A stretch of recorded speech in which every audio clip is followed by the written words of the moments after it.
Oi, gente, bom dia! Hoje estamos aqui para mais uma aula, certo? De Matemática 1. Hoje será a resolução de exercícios sobre o assunto estudado na aula passada. Por isso é importante que vocês tenham assistido a nossa última aula para poderem acompanhar os raciocínios, certo? Mas antes da gente dar início, algumas dicas de estudo. A primeira é que vocês busquem um lugar sossegado e silencioso da casa de vocês, para que vocês possam se concentrar e ter um bom rendimento e não esqueçam de pegar seus materiais, como caderno, lápis e borracha, e principalmente o seu livro, que é seu material didático, para ele servir como base durante nossa aula. Como eu já havia falado, nossa aula é de resolução de exercícios, certo? Sobre a matéria estudada na aula passada. Todas as questões, elas são do livro de vocês, ok? A primeira questão que a gente vai trabalhar hoje é a questão 3 da página 63, onde pede para a gente transformar essas situações em expressões. No item A, ele quer o quadrado da soma, certo? Se ele quer o quadrado, no item A, um quadrado da soma. No item B, ele quer a soma dos quadrados. No item C, ele quer a soma dos cubos. E no item D, ele quer o cubo da soma. Como a gente faz essas situações virarem expressões, certo? Me acompanhem aqui na resolução. Como a gente vai fazer a resolução? Essa questão pede no item A o quadrado da soma. Então, é o quadrado de uma soma. Leia com atenção. O quadrado da soma. Vamos dizer a soma de dois termos qualquer. Eu tenho uma soma, A mais B, elevada ao quadrado. O quadrado de uma soma. Já no item B, pede a soma dos quadrados.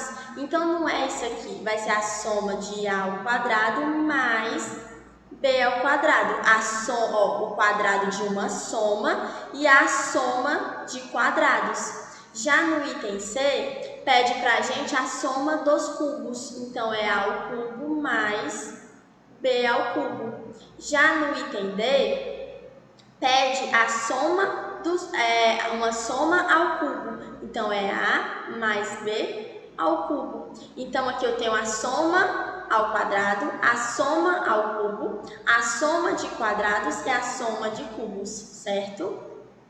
Agora vamos dar continuidade lá. Dando continuidade, a outra questão que nós iremos resolver é a questão 32 da página 74, onde pede para a gente escrever as expressões algébricas correspondentes a, no item A, 15% de uma quantia, e no item B, o preço de X sorvetes, se cada um custa R$ 1,20. Como a gente poderia representar isso em expressões algébricas, ok? Então, vamos aqui para a resolução. No item A, ele pede 15% de uma quantia qualquer. Vamos chamar X da nossa quantia. Como a gente poderia ter 15% dela? Para me ter uma porcentagem, primeiro vamos entender o que é o 15%. 15% é a mesma coisa que 15 sobre 100. E se eu efetuasse aqui a divisão, é a mesma coisa que 0,15. Então, 15% é a mesma coisa que 15 sobre 100, que é a mesma coisa que 0,15. Então, se eu quero representar 15%, eu poderia representar 15% de X, é assim que eu representaria. Outra forma de representar seria 0,15 vezes X. Dessas duas formas, eu vou obter 15% de uma quantia qualquer. Já no item B, pede para a gente quanto ia custar X sorvetes valendo se cada um custasse R$ 1,20. Vamos chamar P do preço total a ser pago. E vamos chamar o X, que ele mesmo diz na questão, que são a quantidade de sorvete.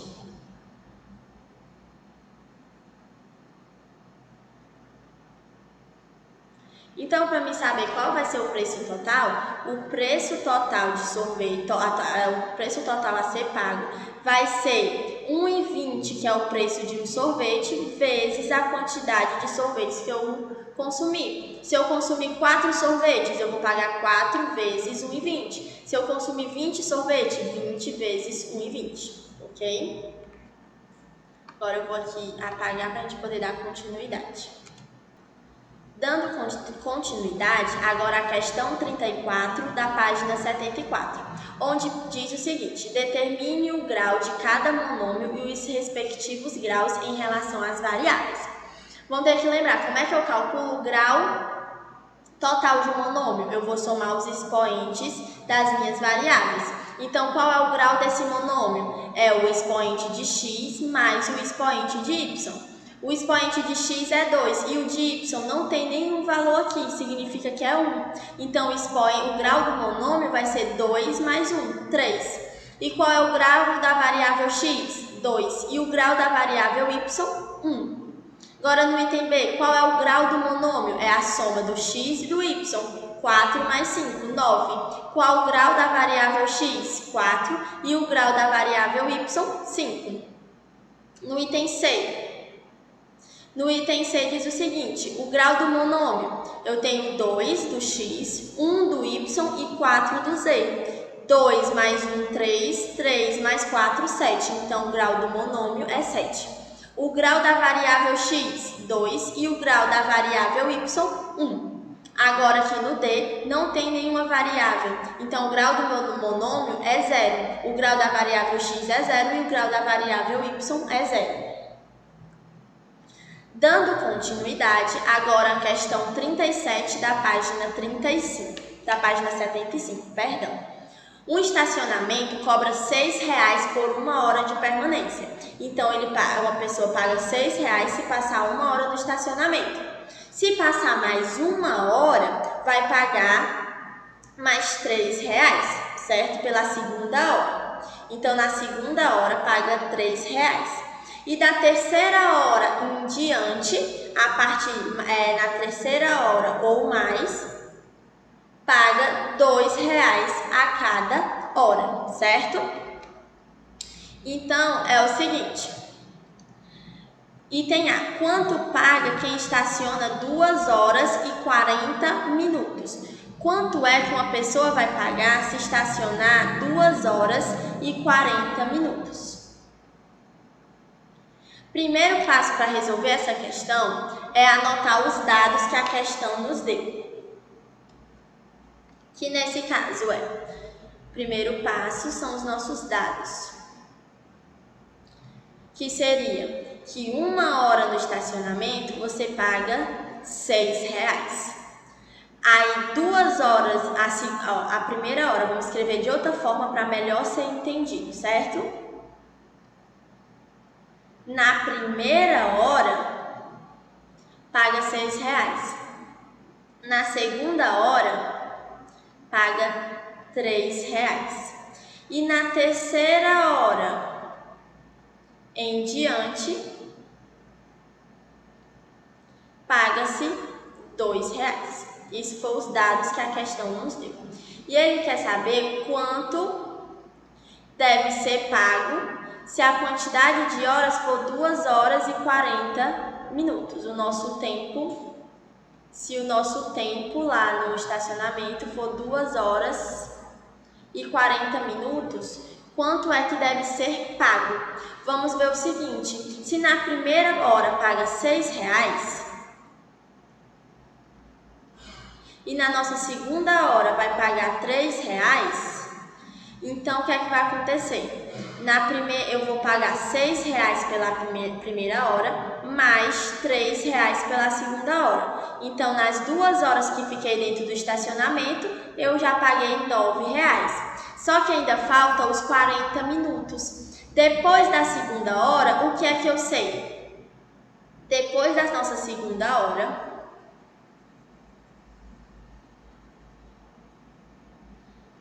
depois da nossa segunda hora, 1 hora vai equivaler a R$ 2,00. Isso daqui depois de 2 horas.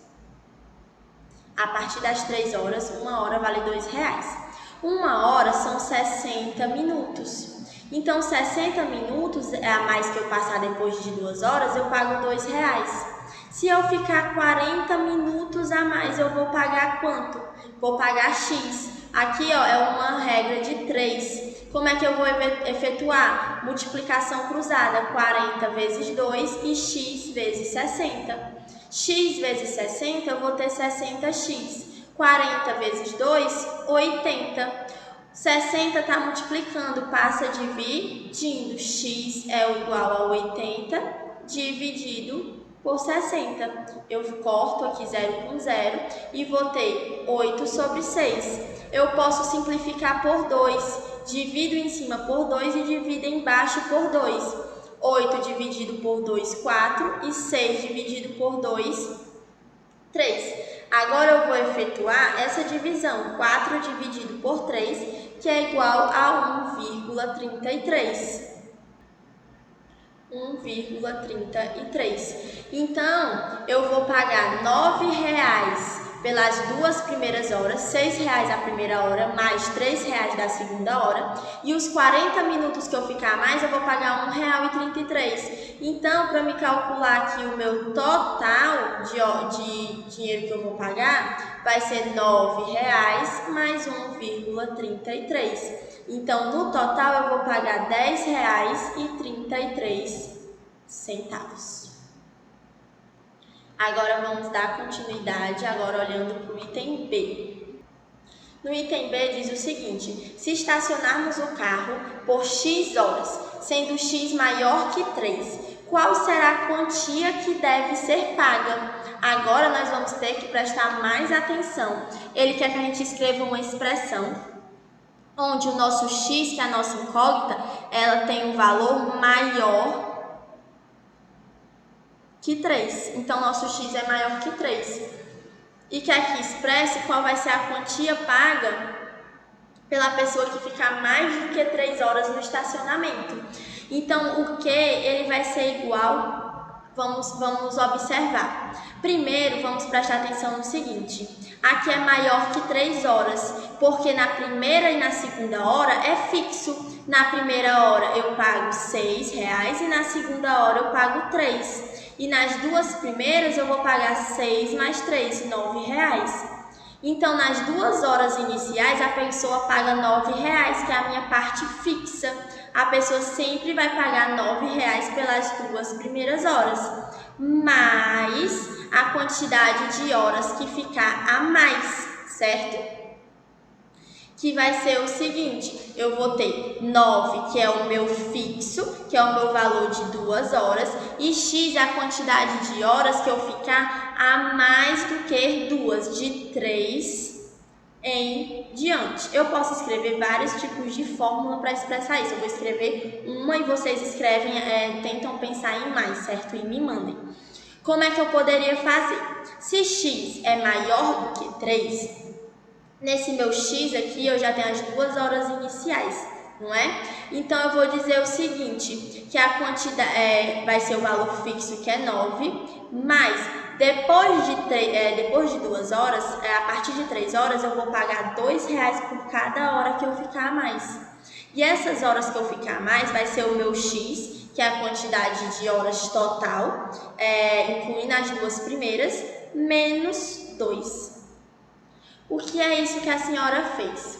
É o seguinte: aqui, essa aqui é a nossa parte fixa, que representa as 2 primeiras horas. Essa aqui é a nossa parte variável, que representa de 3 horas para cima. Por que eu botei X menos 2? Porque X é a nossa quantidade de horas. X é a nossa quantidade de horas.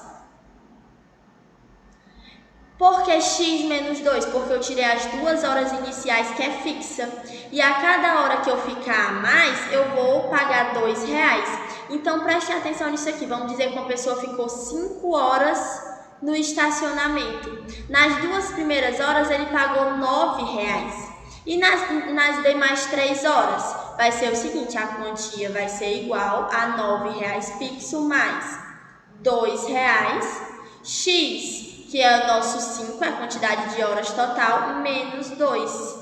Então, ele ficou, a quantidade é igual a 9 mais 2 vezes 3. O que é esse 3 aqui? É a quantidade de horas que ele ficou a mais que 2 horas. Então, a quantia que ele vai pagar vai ser 9 mais 6. A quantia a ser paga vai ser R$ 15. Então, essa nossa fórmula, ela dá certo. Eu tenho a minha parte fixa, a minha parte variável. Poderia escrever outras fórmulas para representar, certo? Cabe a vocês a pensar e formularem outras fórmulas. E assim a gente encerra a nossa aula de hoje, certo? Se você quiser rever essa nossa aula ou qualquer outra, vocês podem estar acessando o site da escola e o canal do YouTube da escola, Escola Pequenos Passos, para reverem as aulas quando e onde vocês quiserem. Lembrando de baixarem o aplicativo da escola no Play Store para acompanharem as agendas digitais, que é de extrema importância. Espero que vocês tenham entendido e até a nossa próxima aula.